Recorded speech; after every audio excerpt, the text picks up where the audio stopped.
नमस्कार दोस्तों, स्वागत है सरकारी परीक्षा के इस यूट्यूब चैनल पर, जहां हम रोज की तरह आपके सामने डेली करंट अफेयर से रिलेटेड कुछ इंपॉर्टेंट एमसीक्यू प्रेजेंट करते हैं और साथ ही साथ कुछ ऐसे इंपॉर्टेंट इन्फॉर्मेशन भी शेयर करते हैं जो आपके आने वाले एग्जाम्स में काफ़ी ज़्यादा हेल्पफुल हो सकते हैं। क्योंकि आप जो एग्ज़ाम्स की प्रिपरेशन कर रहे हो उसमें जो डेली करंट अफेयर से रिलेटेड काफ़ी सारे सवाल पूछे जाते हैं, तो हम उन्हीं एग्ज़ाम के बेसिस पे कुछ ऐसे डेली करंट अफेयर्स से रिलेटेड एमसीक्यूज प्रेजेंट करते हैं जो सीधे सीधे आपके एग्ज़ाम्स में पूछे जा सकते हैं, या तो हम जो इन्फॉर्मेशन उसके साथ साथ जो शेयर करते हैं वो आपके एग्ज़ाम्स में पूछे जा सकते हैं। ठीक है दोस्तों, तो वीडियो को लास्ट तक देखें और कोशिश करें कि मैं जो आपको यहाँ पे डेली करंट अफेयर्स और उससे जुड़ी जो भी जानकारी यहाँ पे दे रहा हूँ, आप उसकी एक शॉर्ट नोट बनाते चले ताकि जो आपके आने वाले एग्जाम्स है उसमें वो क्विक रिवीजन का काम कर सके। तो दोस्तों, बिना देर किए वीडियो को आगे बढ़ाते हैं और देखते हैं हमारे आज के कुछ डेली करंट अफेयर से related MCQs. So our first question is, with which of the following country a commemorative logo had been inaugurated on the completion of 30 years of diplomatic relation? निम्नलिखित में से किस देश के साथ राजनयिक संबंधों के 30 वर्ष पूरे होने पर एक स्मारक लोगो का उद्घाटन किया गया है? और option is, option A Nepal, option B Bangladesh, option C Israel, option D France. तो सबसे पहले हम अपना राइट आंसर जानते हैं। हमारा राइट आंसर है ऑप्शन सी इजराइल।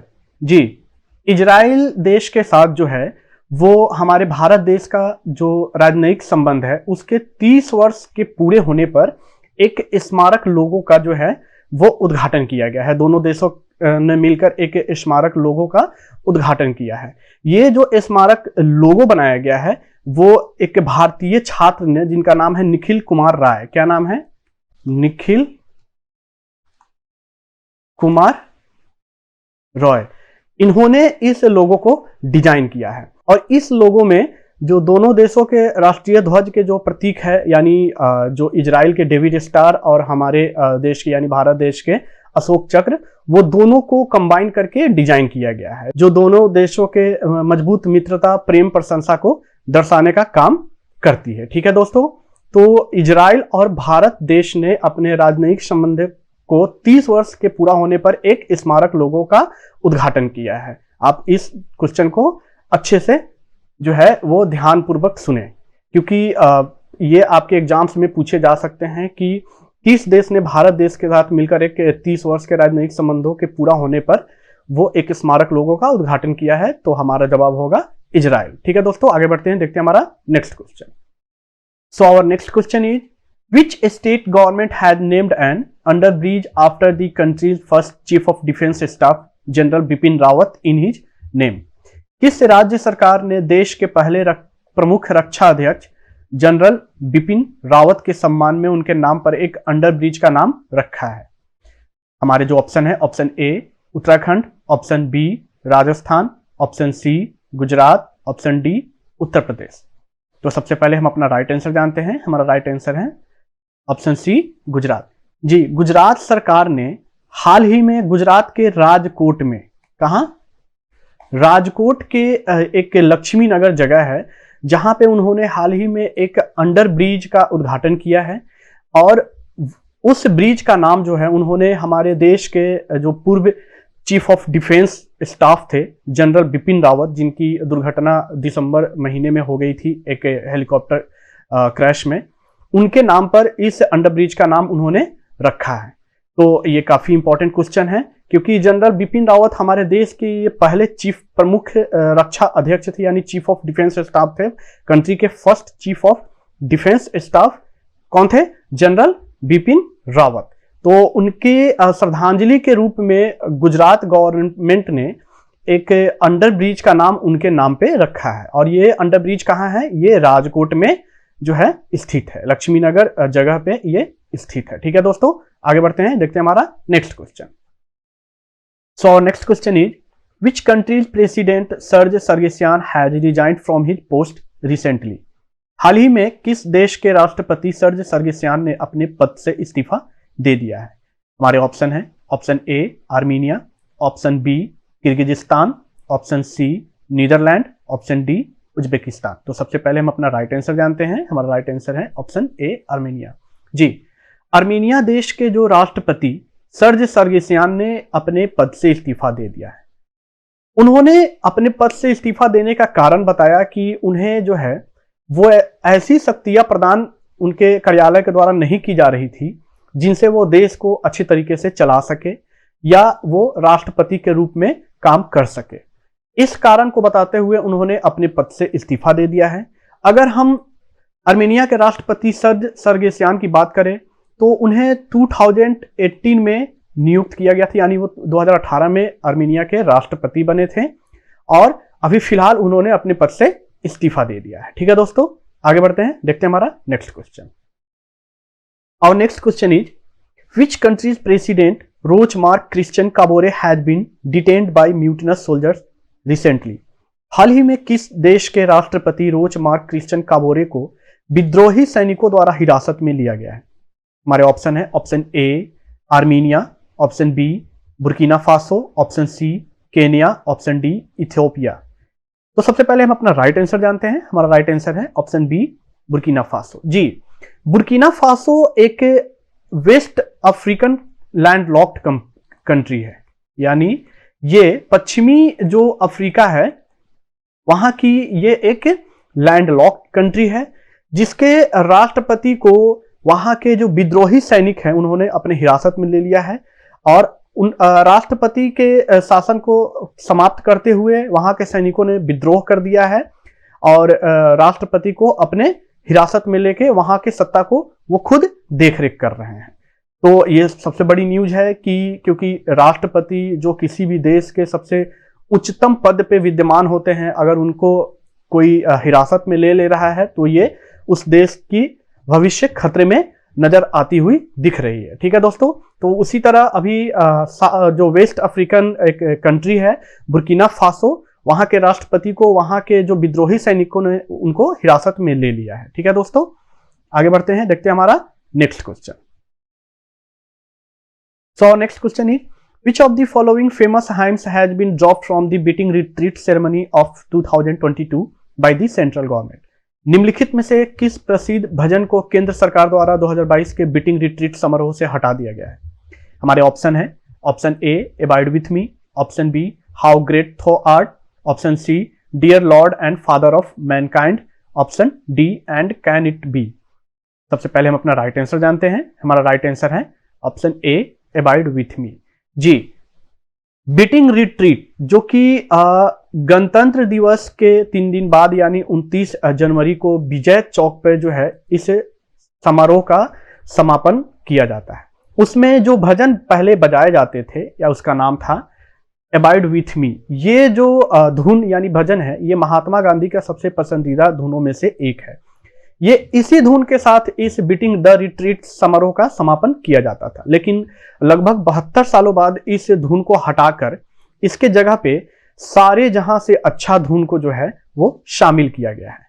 तो केंद्र सरकार ने फैसला किया है कि अब से जो बीटिंग रिट्रीट के जो समारोह के समापन पे सारे जहां से अच्छा धुन को वो बजाया जाएगा। अगर हम इस धुन की बात करें तो अभी जैसा कि मैंने आपको बताया कि ये महात्मा गांधी के सबसे पसंदीदा धुनों में से एक हुआ करता था। इसे अभी तक जो है बीटिंग रिट्रीट को समापन समारोह में बजाया जाता था, लेकिन इस धुन के अगर हम जैसे बात करें कि इस धुन को किसने बनाया था, तो स्कॉटलैंड के एक कवि थे, उनका नाम था हेनरी फ्रांसिस लाइट। क्या नाम था? Henry Francis light. इनके द्वारा ये जो है धुन रचित किया गया था। ठीक है दोस्तों, और इस धुन को लगभग 72 सालों से जो है ये बीटिंग रिट्रीट को समापन समारोह में बजाया जाता रहा है, लेकिन अब केंद्र सरकार ने फैसला किया है कि इस धुन के जगह पे सारे जहां से अच्छा धुन जो है वो शामिल किया जाएगा। ठीक है दोस्तों, आगे बढ़ते हैं, देखते हैं हमारे next question. So next question is, Paytm has partnered with which company to provide lending products to merchant partners and consumers? Paytm ने मर्चेंट पार्टनर्स और उपभोक्ताओं को उधार उत्पाद प्रदान करने के लिए किस कंपनी के साथ साझेदारी की है? हमारे ऑप्शन है, option A Tata Capital, option B Fullerton India, option C Muthoot Finance Limited, option D Lendingkart Technology. तो सबसे पहले हम अपना राइट आंसर जानते हैं। हमारा राइट आंसर है ऑप्शन बी फुलरटन इंडिया। जी, पेटीएम ने जो है वो मर्चेंट पार्टनर्स और उपभोक्ताओं को जो है उधार उत्पाद प्रदान करने के लिए फुलरटन इंडिया के साथ जो है उन्होंने साझेदारी की है। इस साझेदारी से जो फिनटेक यूजर्स है उनको पेटीएम के प्लेटफॉर्म पे जो है वो पेटीएम पोस्टपेड जैसी सुविधा प्रदान की जाएगी। यानी पेटीएम पोस्टपेड क्या होगी, इसमें क्या होगा कि आप जो है पहले बाई करते हैं और बाद में पे कर सकते हैं, ऐसी सुविधाएं उसे प्रदान की जाएगी। साथ ही साथ है मर्चेंट लोन जैसी भी सुविधाएं प्रदान उनको की जाएगी। तो इसी को मद्देनजर रखते हुए पेटीएम ने जो है वो फुलरटन इंडिया के साथ साझेदारी की है। ठीक है दोस्तों, आगे बढ़ते हैं, देखते हैं हमारे नेक्स्ट क्वेश्चन। तो next question is which of the following food delivery startup company has recently gained the status of decacorn. निम्नलिखित में से किस फूड डिलीवरी स्टार्टअप कंपनी ने हाल ही में डेकाकॉर्न का दर्जा प्राप्त किया है। हमारे ऑप्शन है, option A Zomato, option B Swiggy, option C Domino's, option D Travel Khana. तो सबसे पहले हम अपना राइट आंसर जानते हैं। हमारा राइट आंसर है ऑप्शन बी स्विगी। जी, स्विगी एक जो है वो फूड डिलीवरी स्टार्टअप कंपनी है। जो लोग जो है इस कंपनी के थ्रू से अलग अलग रेस्टोरेंट से घर बैठे खाना मंगाने का काम करते हैं। तो हाल ही में स्विगी कंपनी को डेकाकॉर्न का दर्जा जो है वो प्राप्त हुआ है। डेकाकॉर्न का मतलब होता है कि कोई भी स्टार्टअप कंपनी की जब मार्केट वैल्यू 10 बिलियन डॉलर जो है, अगर इसकी मार्केट वैल्यू 10 बिलियन डॉलर को पार कर जाता है तो उस कंपनी को डेकाकॉर्न का दर्जा प्राप्त हो जाता है। तो हाल ही में स्विगी जो है उसको अभी डेकाकॉर्न का दर्जा, स्टार्टअप कंपनी है, इसको अभी डेकाकॉर्न का दर्जा मिला है। अगर हम भारत की बात करें तो भारत में स्विगी से पहले मात्र 3 स्टार्टअप कंपनियों को डेकाकॉर्न का दर्जा प्राप्त है। उनमें सबसे पहले है हमारे बायजूस, उसके बाद है ओयो, उसके बाद पेटीएम, और चौथा जो है ये स्विगी अभी हाल ही में इसे डेकाकॉर्न का दर्जा मिला है।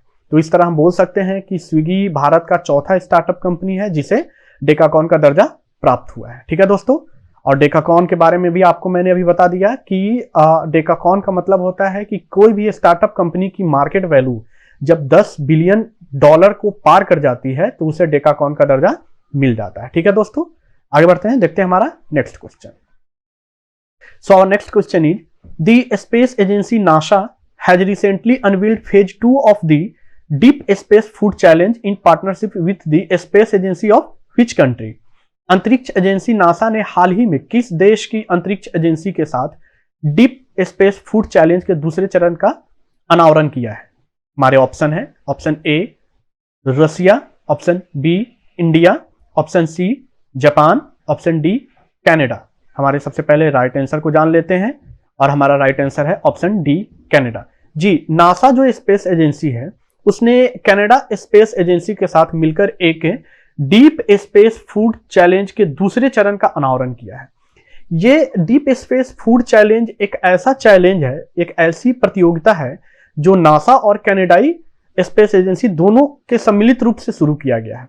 इसमें लोगों से ये सुझाव मांगे गए हैं कि जब हमारे अंतरिक्ष यात्री जब अंतरिक्ष में जाते हैं तो उन्हें जो है वो पोषित भोजन लेने में काफी सारी दिक्कतें होती हैं, क्योंकि वो जो भोजन ले जाते हैं वो अर्थ से ले जाते हैं। तो इस स्पेस एजेंसी ने लोगों से ऐसे सुझाव मांगे हैं कि आप हमें ऐसा सुझाव दे या ऐसा तकनीकी बताएं जिससे हमारे अंतरिक्ष यात्री को कम संसाधनों का उपयोग कर और कम वेस्ट मटेरियल को बाहर करते हुए, यानी कम वेस्ट मटेरियल को प्रोड्यूस करते हुए हम कौन सी ऐसी तकनीकी डेवलप कर सकते हैं जिसमें हमारे अंतरिक्ष यात्रियों को पोषित भोजन मिल सके। और इसे बताने वाले को उन्होंने जो है इनाम की राशि भी रखी है और 10 लाख डॉलर की जो है वो इनाम की राशि इस स्पेस एजेंसी के द्वारा रखी गई है। तो उसी जो है प्रतियोगिता का अभी हाल ही में नासा और कनाडाई स्पेस एजेंसी ने उसके दूसरे चरण का, यानी प्रथम चरण पहले हो चुका है, उसके दूसरे चरण का अनावरण किया है। ठीक है दोस्तों, और लोगों से भी सुझाव मांगे गए हैं कि हमें ऐसी तकनीकी बताने का मदद करें, यानी प्रतियोगिता है, आप ऐसी तकनीकी बताकर कुछ इनाम की राशि प्राप्त कर सकते हैं। इसमें हमारे अंतरिक्ष यात्रियों को भी सहायता मिलेगी, साथ में जो इनाम की राशि जीतेंगे उन्हें भी कई सारे जो है वो सुविधाएं मिल जाएंगे। ठीक है दोस्तों, तो आगे बढ़ते हैं, देखते हैं हमारे next question. So next question is which of the following state has established the country's first AVGC Center of Excellence। निम्नलिखित में से किस राज्य ने देश के पहले एवीजीसी सेंटर ऑफ एक्सीलेंस की स्थापना की है? हमारे ऑप्शन है, option A Karnataka, option B Tamil Nadu, option C Kerala, option D Telangana. तो सबसे पहले हम अपना राइट आंसर जानते हैं। हमारा राइट आंसर है कर्नाटक।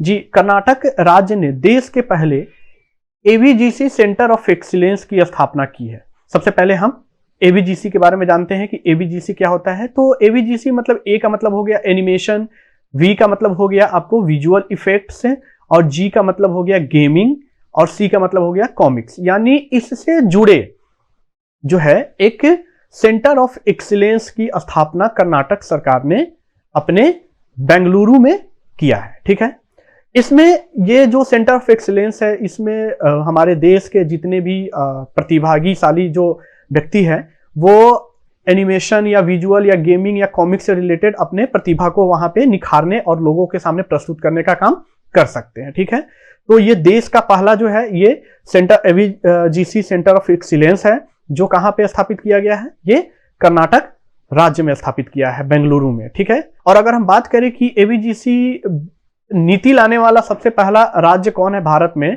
तो उसमें भी कर्नाटक राज्य जो है एवीजीसी नीति लाने वाला सबसे भारत का पहला राज्य है, और वो जो है देश का पहला एवीजीसी सेंटर ऑफ एक्सीलेंस स्थापित करने वाला भी राज्य बन गया है। ठीक है दोस्तों, आगे बढ़ते हैं, देखते हैं हमारा नेक्स्ट क्वेश्चन।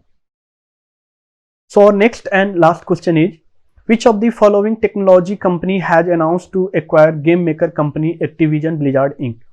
निम्नलिखित में से किस प्रौद्योगिकी कंपनी ने गेम निर्माता कंपनी एक्टिविजन ब्लिजार्ड इंक का अधिग्रहण करने की घोषणा की है? हमारे ऑप्शन है, option A Amazon India, option B Google Inc, option C Apple, option D Microsoft. तो सबसे पहले हम अपना राइट आंसर जानते हैं। हमारा राइट आंसर है ऑप्शन डी माइक्रोसॉफ्ट। जी, माइक्रोसॉफ्ट ने अभी हाल ही में एक गेम निर्माता कंपनी एक्टिविजन ब्लिजार्ड का अधिग्रहण किया है। एक्टिविजन ब्लिजार्ड जो कंपनी है ये बेसिकली गेम मेकिंग कंपनी है, ये गेम बनाने का काम करती है, और इसका अधिग्रहण जो है वो माइक्रोसॉफ्ट ने कर लिया है। अगर इसके अधिग्रहण की राशि की बात की जाए कि कितने राशि में इसका अधिग्रहण माइक्रोसॉफ्ट ने किया है, तो $70 बिलियन में माइक्रोसॉफ्ट ने जो है इसका अधिग्रहण किया है। ठीक है दोस्तों, और इस अधिग्रहण के बाद माइक्रोसॉफ्ट जो है दुनिया के शीर्ष 3 गेमिंग कंपनियों में से एक बन गया है। तो दोस्तों ये बहुत ही इंपॉर्टेंट क्वेश्चन है कि माइक्रोसॉफ्ट ने किस गेमिंग कंपनी को अधिग्रहण किया है, और उस गेमिंग कंपनी के अधिग्रहण के बाद ये दुनिया के 3 गेमिंग कंपनियों में इसका नाम जो है वो शुमार हो चुका है।